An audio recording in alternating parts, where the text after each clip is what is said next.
Mesdames et messieurs, merci de votre confiance renouvelée en votre émission Outre-mer, le panel sur l'application mobile Blue OTT international en suivant l'ordre alphabétique. Retrouvez le panel ainsi que la FM télévision. Alors, l'examen et le vote de la proposition de loi fixant les conditions du référendum en République démocratique du Congo, changement ou modification de la Constitution, ça fait débat. Mesdames et messieurs, on en parle, mais avant d'ouvrir la marmite, vous savez très bien que ça continue à chauffer sur la toile. Une courte phrase du président Félix, mais qui a presque chamboulé le gouvernement provincial de la ville-province de Kinshasa, la saleté au niveau de Kinshasa. Daniel Bumba, entre la responsabilité, compétence ou compromis à l'africaine. On se pose des questions autour de ces grands débats républicains qui a le réel plaisir de vous inviter. Monsieur Moïse Mbuta Mabanza, qui est porte-parole du parti Bisso Peuple, en même temps, casquette scientifique, il est politologue de formation. Merci d'avoir répondu présent à notre invitation. Merci, monsieur le journaliste. Merci pour l'invitation et je salue mon compatriote en face avec qui nous allons partager ces plateaux. Je salue également tous ces Congolais de bonne qualité qui nous suivent à travers la République et le monde. Et je salue également, n'est-ce pas, la présidente nationale de mon parti, vous l'avez cité, le parti politique Bisso Peuple, dirigé par cette grande dame ambitieuse, Madame Sandrine Kaseka, qui je dis bon après-midi. Une fois de plus, merci pour l'invitation. Merci, merci. En face de vous, vous avez Monsieur Marius Moubalama, il n'est plus à présenter. L'un des fidèles de ces grands débats républicains qui est le panel, lui est le président national du parti Congo, mouvement, le Congo des valeurs. En même temps, mon pédiste. Merci beaucoup pour l'invitation. Ça a toujours été un plaisir pour moi de me retrouver sur ce plateau de hauteur, comme moi j'aime le considérer, là où les intelligences c'est bousculent, s'entrelacent même. Ah ouais, parce que ici ce sont les idées. Ce sont les idées et ces idées-là doivent avoir des fondements légaux. Parce qu'il ne faudrait pas seulement venir sur ce beau plateau pour parler parce que M. Ziani, qui est très informé, qui fouille beaucoup, il va vous remettre à votre place. Hein? Mes salutations à nos téléspectateurs qui sont scotchés à ce moment pour nous suivre, mais également à mon co-débatteur qui est présent sur ce plateau. Avec j'estime que nous allons avoir un moment républicain. Très bien, nous allons cogiter pour l'intérêt de la nation. Ainsi s'ouvre ce grand plateau spécial, débat républicain. Nous ouvrons la page d'abord avec cette actualité dans la ville-province de Kinshasa. Une courte phrase sortie par le chef de l'État Félix Antoine Tshisekedi lors de l'itinérance au marché central de Kinshasa. Et gare à vous. Gare à vous. Si je retrouve encore demain le même saleté que j'ai vu hier, gare à vous. Là, c'est l'une des phrases sorties par le chef de l'État, Félix Antoine Tshisekedi Tshilombo, réprimandant les dirigeants de la ville-province de Kinshasa. Daniel Bumba, entre compétences et compromis à l'africaine, va-t-il partir? Pourquoi doit-on toujours attendre que le chef de l'État descende du haut de sa chaise en tant que président de la République pour venir réprimander un gouverneur de la ville-province de Kinshasa? Ce sont des questions. Est-ce que Daniel Bumba va-t-il céder sa chaise ou bien va-t-il rester sur base des compromis à l'africaine? Question posée à monsieur Moïse Mbuta. Vous avez le temps. Daniel Bumba, entre compétences et choix du parti politique. C'est parmi, n'est-ce pas, les critiques que nous posons à la démocratie.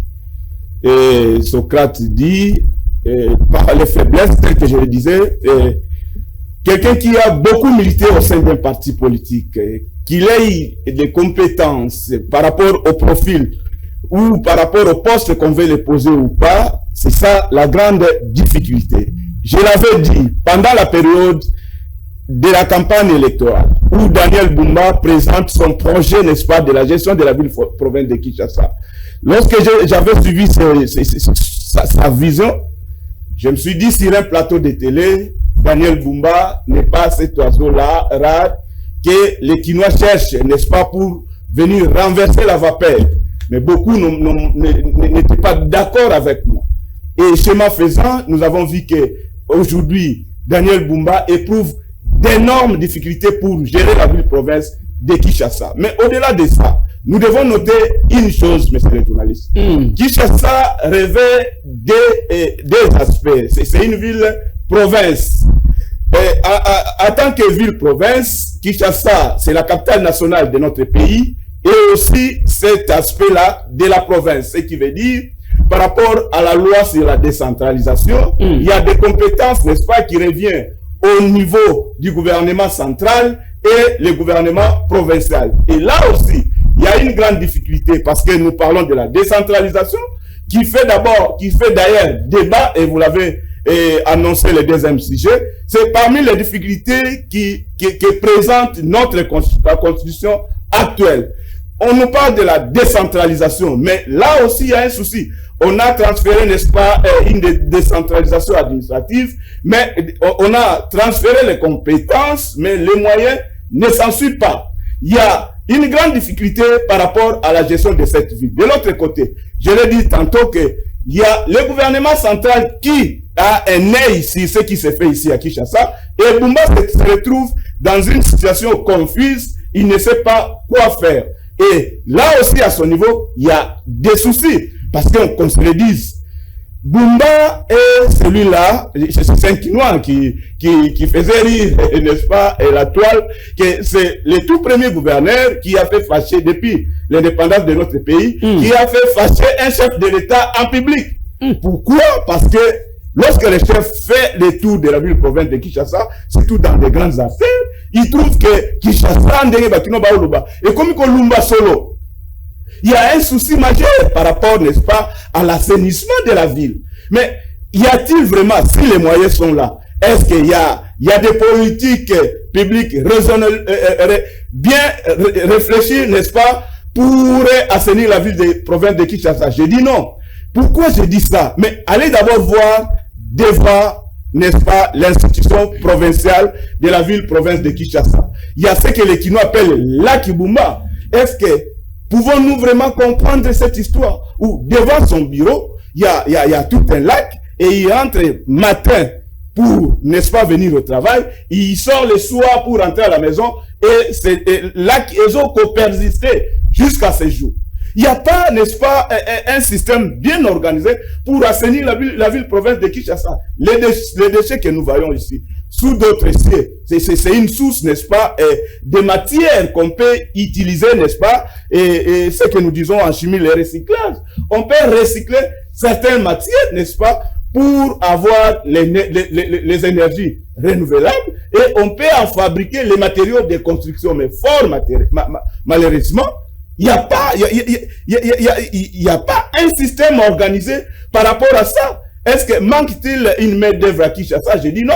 Nous avons toute une jeunesse ici qui trimballe dans des lits sans rien faire. Si Daniel Bumba avait réellement, n'est-ce pas, une vision pour gérer la ville-province de Kinshasa, je l'ai dit, il allait organiser tout ça. Parce qu'il a la main d'œuvre, il a les moyens, mais malheureusement, il n'y a rien qui se fait. Et les soucis se posent là aussi. Pourquoi aller, n'est-ce pas, choisir quelqu'un qui n'est pas en mesure de faire ce que vous avez comme vision? Aujourd'hui, c'est vrai, le chef de l'État s'est étonné sur Daniel Bumba, mais quelque part, la part des responsabilités lui revient. Revient au chef de l'État. Je dis ça pourquoi? Il y a Machiavel qui dit, on connaît, n'est-ce pas, la force, n'est-ce pas, d'un dirigeant. C'est le fait pour lui d'avoir la capacité de s'entourer, n'est-ce pas, des hommes forts et intelligents pour l'aider à matérialiser sa vision. Mais pourquoi garder toujours Daniel Bumba? D'une autre moment, on sait très bien qu'il ne fout rien à la tête de la ville-province de Kinshasa.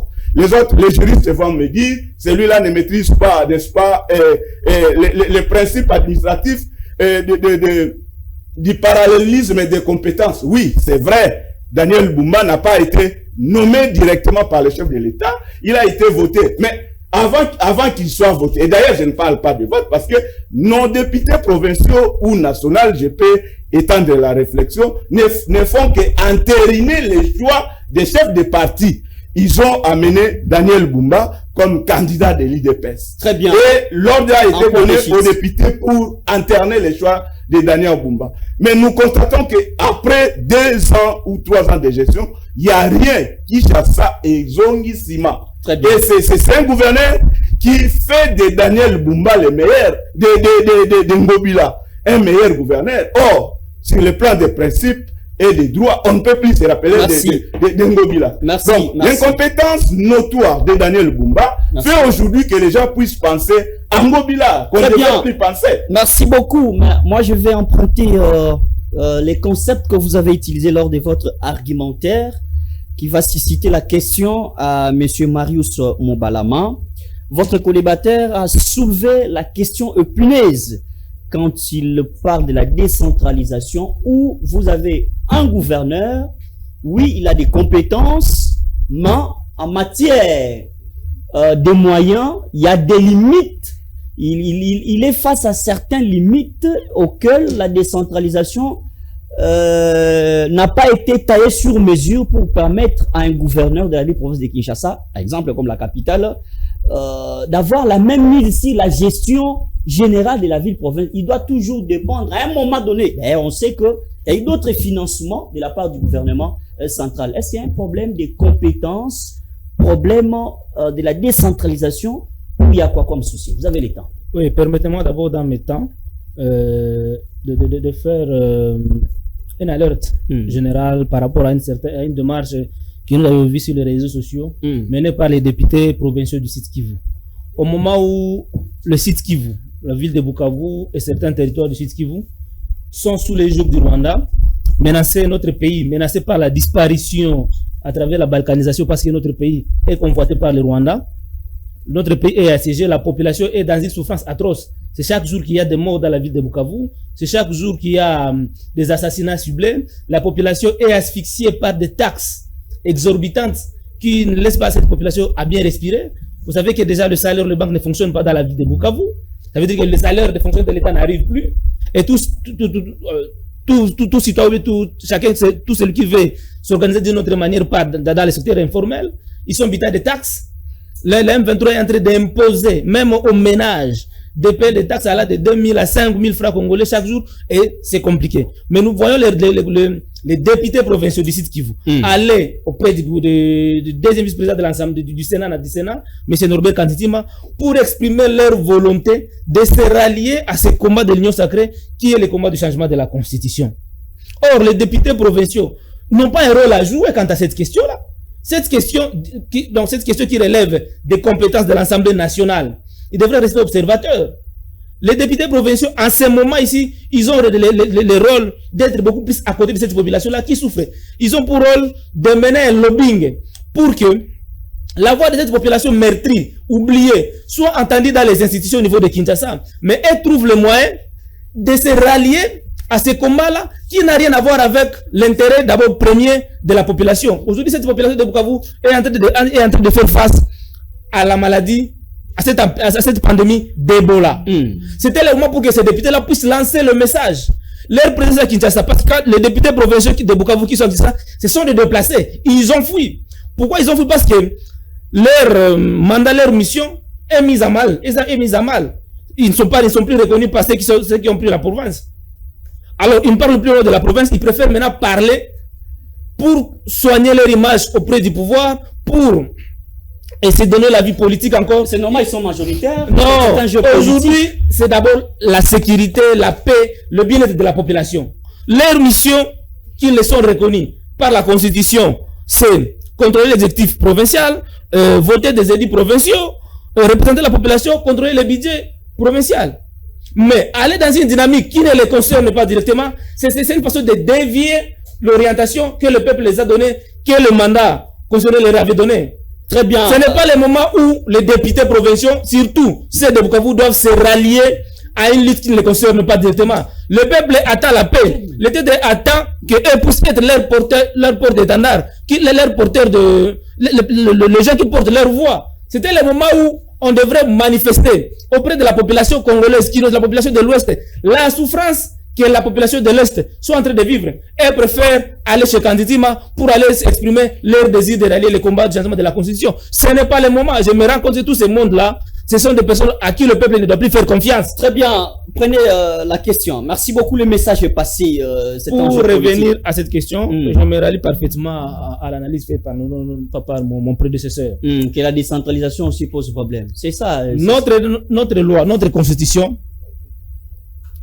consacre la décentralisation. Et cette décentralisation sépare les finances nationales des finances publiques. Je donne un exemple. À ce qui concerne l'impôt sur les revenus locatifs. L'impôt sur les revenus locatifs de ménages, de parcelles appartenant à des particuliers. Ça, c'est la province. C'est l'hôtel de ville qui récolte ça. Et chaque province a des régies financières qui mobilisent ces finances-là. Mais les recettes des revenus locatifs appartenant à des sociétés, à des entreprises immobilières, ça c'est au niveau central. Vous comprenez par là que même les recettes, c'est départagé. Et donc, les provinces ont leur budget, au-delà du budget national. Et ce budget-là doit être exécuté selon le plan, ou bien selon la mission pour laquelle le gouverneur a été élu. Si le plan, c'est selon qui a fait que le gouverneur soit élu. Parce que Bumba nous a présenté un programme. Et il a fait un budget par rapport à son programme-là. Et ce programme-là qui devrait entrer d'exécuter à travers les moyens qui seraient en train de mobiliser. Mais il y a un problème, pour confirmer ce que mon co-débatteur a dit. Tout ce qui est rétrocession. D'abord, la rétrocession, il faut dire que c'est inconstitutionnel. La Constitution, à lui seul, ne parle pas de la rétrocession. Il faut bien lire l'article, je crois, 177 de la Constitution. Il dit que les provinces doivent retenir à la source 40% de ces recettes. Et les 30% on envoie à Kinshasa. Mais le gouvernement central a développé les mécanismes et à ce qu'il puisse d'abord recueillir tous les 100% pour rétrocéder 40% aux provinces. Alors que la Constitution ne parle pas de la rétrocession. Et quand les 100% arrivent à Kinshasa, les gouverneurs des provinces se plaignent que le gouvernement central ne renvoie plus les 40% de rétrocession. Par conséquent, on se rend compte que beaucoup de gouverneurs sont devenus passifs. Ils n'ont pas les moyens de leur politique. Oui, parce qu'on ne va pas demander à un gouverneur de faire le travail alors qu'il n'en a pas le moyen. On peut comprendre que Daniel Bumba est face à une réalité financière ou une réalité constitutionnelle. Au-delà de ce problème que je viens d'évoquer, au-delà de ce problème-là, le gouverneur Bumba, le ministre des Finances nous avait dit que le gouvernement central avait mobilisé des moyens pour financer certains travaux dans la ville de Kinshasa. D'abord, ça, je me dis, le ministre national des Finances, c'est par quel mécanisme il a décidé de financer la ville de Kinshasa tout en abandonnant, par exemple, la province du Congo central. Parce que, quand le gouvernement central décide de financer la ville de Kinshasa, il doit financer toutes les provinces. S'il faut construire la voirie urbaine, c'est à travers le budget de l'Assemblée provinciale. Et non pas à travers le budget national. Le budget national, c'est peut-être pour le ministre provincial peut intervenir à ce qui concerne les routes nationales. Mais quand il s'agit de la voirie urbaine, ça pose problème. On parle de Bumba, d'incompétence et tout. Mais que voulez-vous de Bumba? Déjà, son élection a posé problème. Vous allez vous rappeler ici, pendant l'élection du gouverneur Bumba, il y a eu des tractations. Les gens ont même dénoncé qu'il y a eu des livres qu'on avait distribués aux députés provinciaux. Donc, ils ont misé des moyens pour qu'ils soient là. Mais on n'a pas misé sur la compétence de Bumba. Non, j'aimerais, M. Marius, vous soulevez un problème particulier très important et capital. Au lieu qu'on puisse jeter de l'opprobre sur Bumba, il serait mieux de jauger ou de décortiquer à fond quelles sont les limites sur le plan administratif que Bumba est buté. Je suis en train d'y arriver. Parce qu'on ne veut pas juger seulement la personne de Bumba. On veut comprendre s'il y a des limites. Je suis en train d'y arriver. Des limites sont à tous les niveaux. Le premier limite, c'est que d'abord, les provinces sont infantilisées par le gouvernement central. Les assemblées, les gouvernements provinciaux sont sous les jours du gouvernement central. Regarde d'abord Kinshasa ici. Il n'y a même pas un seul député de l'opposition dans l'Assemblée provinciale. Donc il n'y a pas de contrepoids. L'Assemblée provinciale est inefficace parce que le gouvernement provincial qui devrait pousser Bumba à nous produire un travail de titan. Quand Bumba n'est pas contrôlé, quand Bumba n'est pas interpellé, quand ces ministres ne sont pas interpellés, quand on n'audite pas la gouvernance ou bien la gestion de Bumba, quand on ne dit pas comment est-ce que le budget de la province a été exécuté tout au long de l'année, que voulez-vous que Bumba puisse faire? Alors, je vais vous revenir. Je vais finir par là. Et c'est très déplorable que les députés provinciaux puissent se réveiller après l'indignation du chef de l'État. On veut montrer que le chef de l'État s'ingère à la gestion de la province. L'indignation là n'a pas de sens. Et la précipitation de déposer, n'est-ce pas, comment on appelle ça encore, une proposition d'édite à l'Assemblée nationale. L'édit, oui. Ça n'a pas de sens à ce moment. Vous comprenez que ce n'est pas motivé ni têté cette indignation-là du président de la République.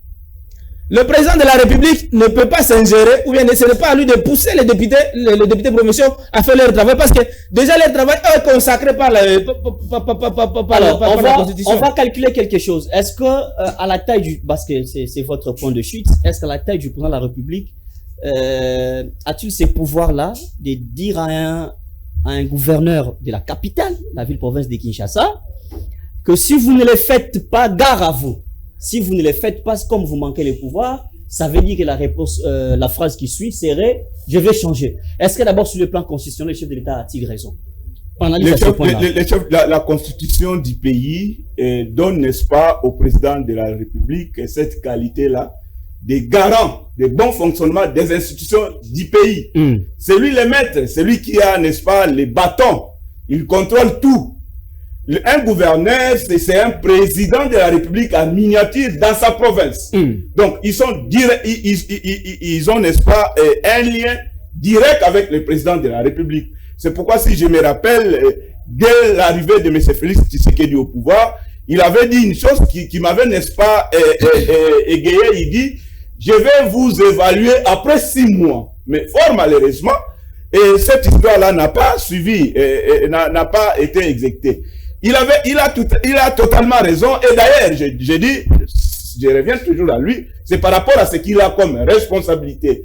Monsieur le journaliste, rassurez-vous que si Kinshasa aujourd'hui est dans cet état, on ne va pas voir directement Daniel Bumba. On voit directement le président de la République. Non, on voit aussi les processus que dit la loi. Est-ce que la loi répartit, nous l'avons dit peut-être à des mots différents avec mon débatteur en face, la loi répartit les compétences. Daniel Bumba a la plus grande responsabilité.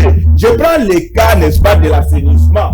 Ça relève de la compétence du gouverneur. Mais pourquoi il y a des poubelles ça et là à Kinshasa? Là aussi, pour faire, il doit attendre, n'est-ce pas, les moyens qui viennent, n'est-ce pas, du gouvernement central. C'est vrai, il y a un souci. C'est pourquoi, je me rappelle l'autre fois, j'étais sur votre plateau et je vous ai dit que je suis en train de voir comment réfléchir sur, n'est-ce pas, la forme de l'État. Parce que, avec cette histoire du régionalisme politique, on nous a amené la décentralisation qui n'a pas suivi avec les moyens, ça pose problème. La loi dont, n'est-ce pas, mon frère en face fait allusion, la loi c'est l'article 175, c'est la rétrocession. Rien ne s'est fait là-dessus. C'est resté dans les documents, mais dans la pratique, il n'y a rien. On ramène rien, mais qu'on se le dise à même cet aspect-là. Kinshasa, c'est parmi les villes qui a une grande assiette fiscale, allez-je dire. Si Daniel Bumba ne s'en sort pas, c'est là où nous sommes en train de crier son incompétence. Parce que pour assainir la ville, avec les moyens de bord qu'il a, pour, n'est-ce pas, faire, n'est-ce pas, même si des petits artères, avec tout ce qu'il a comme assiette fiscale de la ville province de Kinshasa, il ne doit pas attendre seulement la rétrocession du gouvernement central, et ça ne viendra pas. C'est là où ça affaiblit, n'est-ce pas, le gouverneur. Le président de la République, j'étais en train de dire, d'ailleurs, je dis, il s'est réveillé en retard. Parce qu'il est à Kinshasa, je l'ai dit. Kinshasa, c'est la capitale et c'est la province. Et il a la part de responsabilité. Il y a ce qu'il a fait là. Il devait le faire presque chaque mois, si l'agenda le permettait. Mais c'est pas qu'après 7 ans, 4 ans de la gestion, et les chefs se rendent compte que non, Kinshasa est devenu presque une poubelle. des routes, n'en parlons même pas. Très bien. Et le vrai problème se pose, c'est là où, n'est-ce pas, mon compatriote en face a touché. Nous avons un assemblée, et nous avons l'assemblée provinciale quasi inexistante. Nous avons un président de l'APK, son nom qui n'est même pas connu. Qui n'est pas connu, c'est Qui n'est pas sûr. connu. Les députés provinciaux de la ville-province de Kinshasa, vous êtes un grand journaliste, prenez les micros baladeurs, descendez sur la rue, même dans la commune où nous tournons l'émission, demande les députés provinciaux de cette commune. Il n'y a personne. Le mandat passé, il y avait notre aîné Mike Mukebai, à lui seul qui faisait le contrepoids. Il y avait aussi Godin Poibien qui s'est embrayé pour aller se chercher, n'est-ce pas, l'élite. Mais au moins, on sentait quand même que de l'autre côté, il y a un organe qui contrôle, n'est-ce pas, l'exécutif provincial. Mais c'est pas le cas pour le moment. Daniel Bumba a un couloir presque vide. Il a un couloir vide. Il y a personne pour l'inquiéter. Il se laisse à faire tout. Donc, il y a un souci. Je reviens à votre question pour dire, le chef de l'État, en tant que les garants de bon fonctionnement des institutions, ce pouvoir-là, il a ce pouvoir directement. C'est pas directement parce que il y a le principe là de parallélisme, n'est-ce pas, de compétences. Et Bumba a été voté. Mais voté, j'avais dit, c'est un choix porté par les partis. Donc, il a cette possibilité-là, à partir de son parti politique, d'échanger Daniel Bumba et dans un autre. L'influence va passer par une médiation du parti qui a porté Daniel Bumba comme candidat de l'IDPS. Ça peut se faire parce que, qu'on se le dise, si les choses ne marchent pas, les gens ne vont pas voir Daniel Bumba, mais plutôt l'IDPS. Merci beaucoup. Alors, monsieur Marius, je voudrais rebondir sur ce qu'il a dit. Vous allez rebondir. C'est d'abord la même question.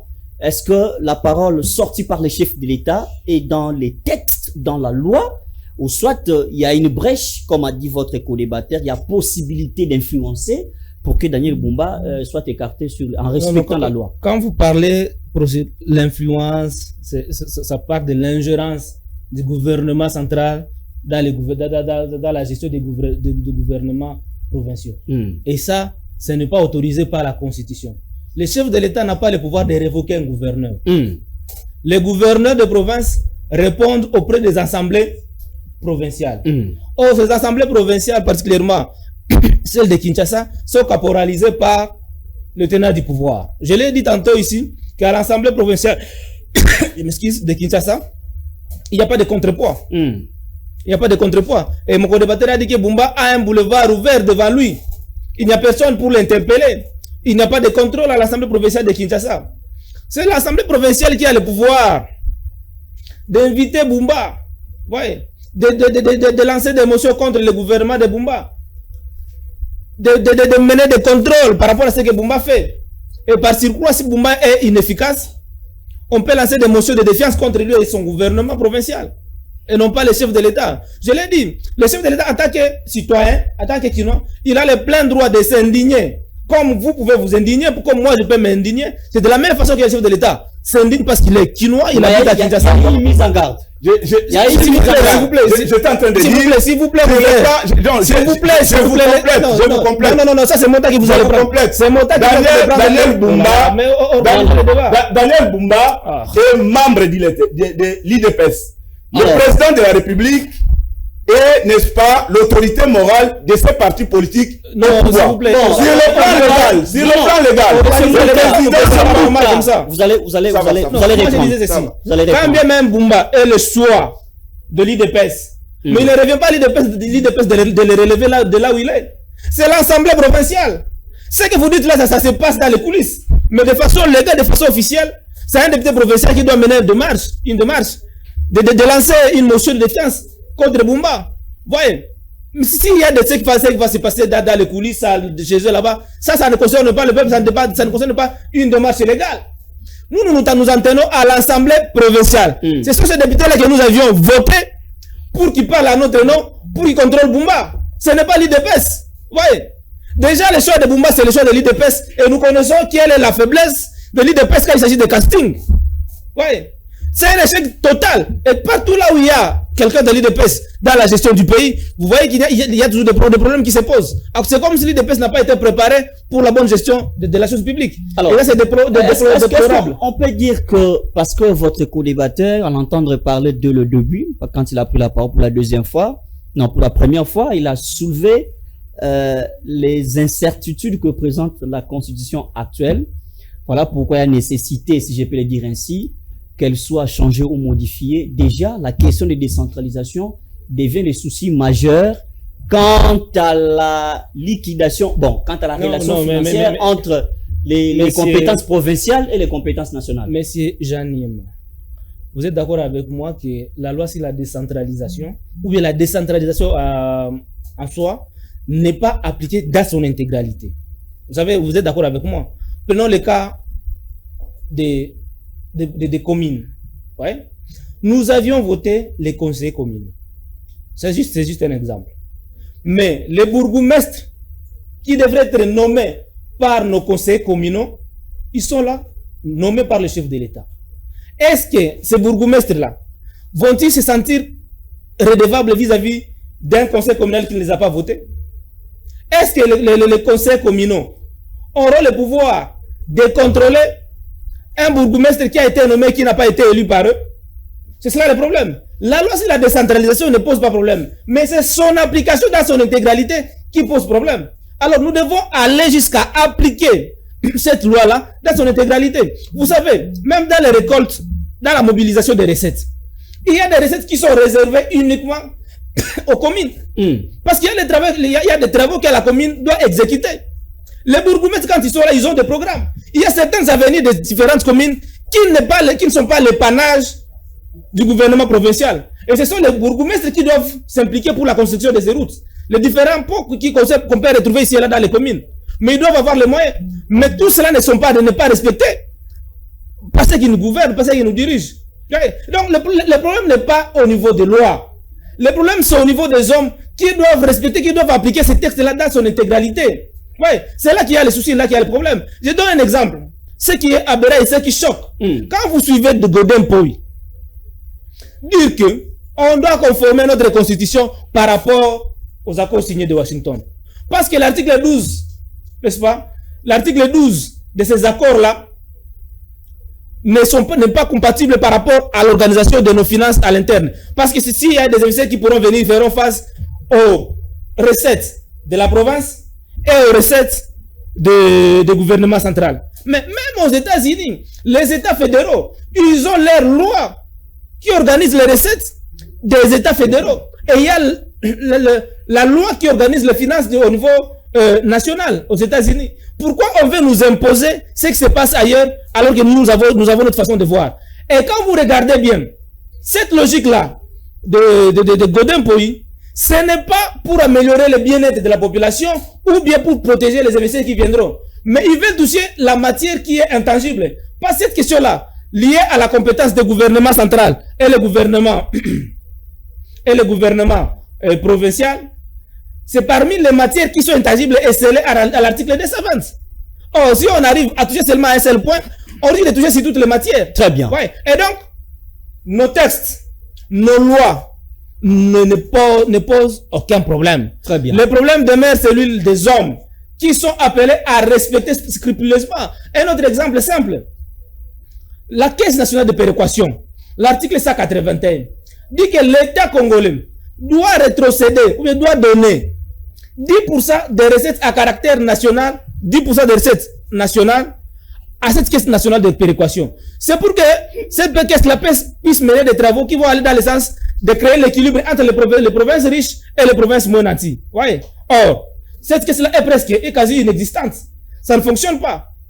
Est-ce que ce sont les textes qui font que ces services-là de l'État ne puissent pas fonctionner, ou bien ce sont les hommes qui ne veulent pas donner des mots, ne veulent pas appliquer cette loi-là par rapport à cette caisse de péréquation. Très bien. Alors, Monsieur Mbouta, il y a un problème de la rigueur d'applicabilité de la loi, ou le problème des limites que présentent nos textes, notamment ici je parle du texte mère, qui est la constitution du pays.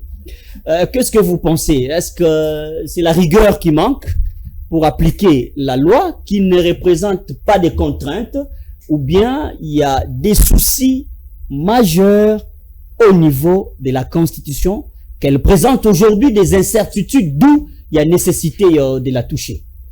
Déjà, lorsque mon frère en face dit la décentralisation et inachevé pour le cas de la RDC, c'est qu'il y a un souci par rapport à cette loi. Non, la loi, elle est complète. La mais loi la mise en œuvre de la loi. La loi est complète. Son applicabilité. Non. Lorsque l'applicabilité pose problème, c'est qu'il y a un souci. Donc, non, laisse-moi pas le souci de la loi. Aidez-moi à avancer. C'est qu'il y a un problème. Vous évoquez les cas, n'est-ce pas, des communes. Mais déjà, au niveau de la ville, de la province, il y a un problème entre la province et le pouvoir central. Et ces soucis-là, n'est-ce pas, vont du coup suivre ce qui va avec, n'est-ce pas, les communes. Les écoles d'entraînement. Il faut revoir. L'immensité de ce pays, n'est-ce pas, nous pousse, parce que vous avez dit, Godin Poyi se tape la poitrine pour dire, nous devons, n'est-ce pas, adapter notre constitution par rapport aux accords. On nous impose pas, je suis d'avis, d'ailleurs, je suis en train de faire des recherches par rapport, n'est-ce pas, à l'architecture étatique de notre pays. Vous et moi, nous conviendrons bien que non. Le régionalisme, avec cette loi sur la décentralisation, nous avons connu un échec puissant. Nous n'allons pas dire que c'est du temps du régime de Félix, non. Ça date de 2006, depuis que l'actuelle constitution, n'est-ce pas, a été, n'est-ce pas, adoptée. Il y a un souci, nous devons passer à une autre forme d'État. Et d'ailleurs, je vous rappelle, c'était notre souci, c'est pas mon souci, j'allais dire, c'était le souci de nos pères de l'indépendance. Il y avait deux courants, messieurs les journalistes. Il y a le courant du Bas-Congo qui voulait que le pays, la RDC, vit sa grandeur, soit géré, n'est-ce pas, avec, n'est-ce pas, une gestion fédéraliste. Mais c'est de l'autre côté avec Lumumba qui a dit, non, vu ce que nous connaissons comme difficulté au pays, conflit et tout, allons avec un État unitaire fortement décentralisé. Mais plus de 60 ans après, avec cette gestion, vous et moi, nous sommes témoins. Nous avons compris que ça ne passe pas. Alors, les pays ne se développent pas. Je reste avec vous. Non, oui. Vous allez continuer. Oui. Qu'est-ce que vous voulez dire? Vous voulez dire que, je reviens sur la loi de la décentralisation, vous voulez dire que même c'est les 40% qu'il faut rétrocéder aux provinces. Qu'il faut retenir. Oui, c'est ça la pour les différentes provinces. Les 40% ne représentent rien ou c'est comment? C'est là où... Le problème, c'est que chez M. Marius, si ces 40% étaient respectés, automatiquement, on devait avoir une autre élection. C'est là où il va se convaincre avec moi que cette loi, il n'y a pas de garde-fou avec la loi de la décentralisation. C'est là où il y a plus de faiblesse avec cette loi de la décentralisation. D'où il faut revoir, réfléchir. Comment gérer le pays avec sous un autre État? Je suis en train de proposer, n'est-ce pas, le fédéralisme. C'est pas une affaire... C'est la proposition de Nanga aussi, il faut éviter ça. C'est pas... Non. Votre plateau, c'est un plateau hautement, n'est-ce pas, scientifique. C'est un plateau hautement scientifique. Et nous ne devons pas réfléchir le fédéralisme à la manière de Nanga. Non, je dis non.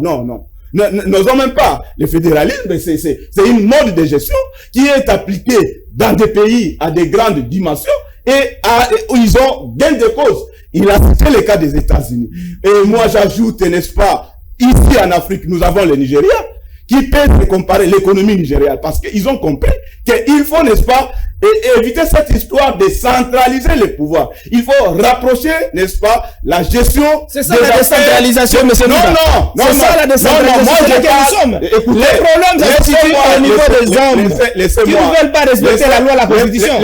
Laissez-moi avancer.